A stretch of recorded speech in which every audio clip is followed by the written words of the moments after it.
Hello everyone asterisk once upon a time in the twinkling valley of Starleaf Glen lived a cheerful fairy named Flora.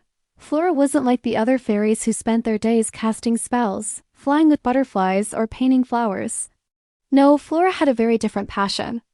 She loved food. While other fairies used their wands to make flowers bloom, Flora used hers to flavor berries, toast nuts with a flick of light, and melt dew into sweet syrup. Her treehouse always smelled like cinnamon, fresh bread, or golden. Sugar must stop, but in the fairy realm, being a chef wasn't considered magical enough. Fairies were expected to focus on spells, healing herbs, and nature duties. Flora's obsession with cooking was often laughed at. They'd say, "A fairy with flour on her wings?" That's not fairy-like at all. Still, Flora didn't give up. Every morning, she woke up early, tied a leaf apron around her waist, and flew down to her secret kitchen hidden inside a hollowed mushroom.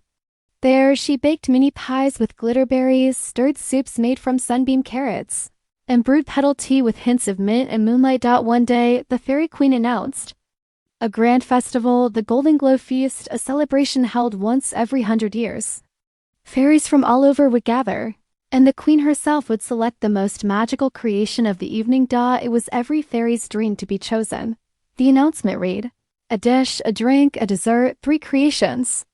The most magical, meaningful, and mouthwatering will be honored before the stars." The entire glen buzzed with excitement.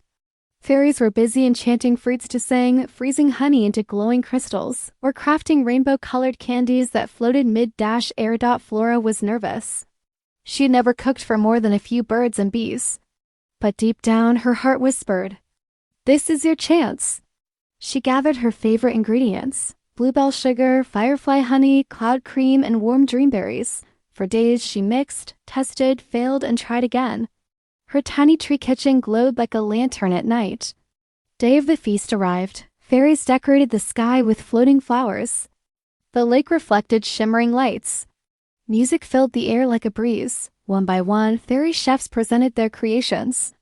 Dishes danced, drinks sparkled, and desserts sang lullabies. Everyone clapped and twirled.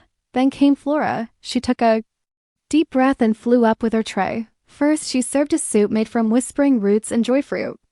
The moment someone sipped it, they smiled wide, not because of magic, but because the taste reminded them of childhood. Next came a golden tart, topped with glowberries and dusted with sunrise sugar.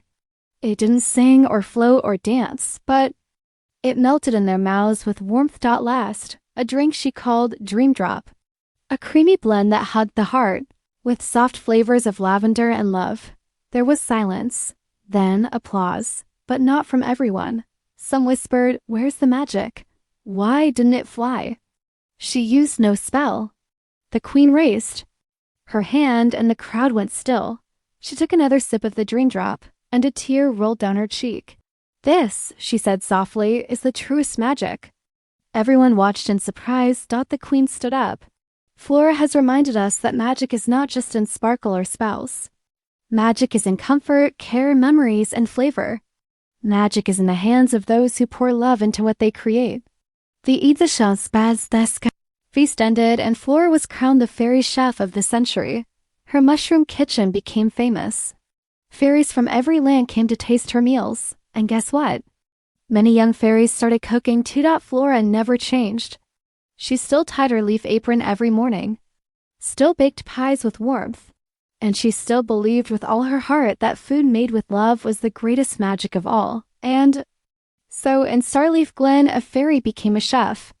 Not through spells or tricks, but through heart, courage, and cinnamon. The end. Thank you for joining us on this delightful tale from Junior Story.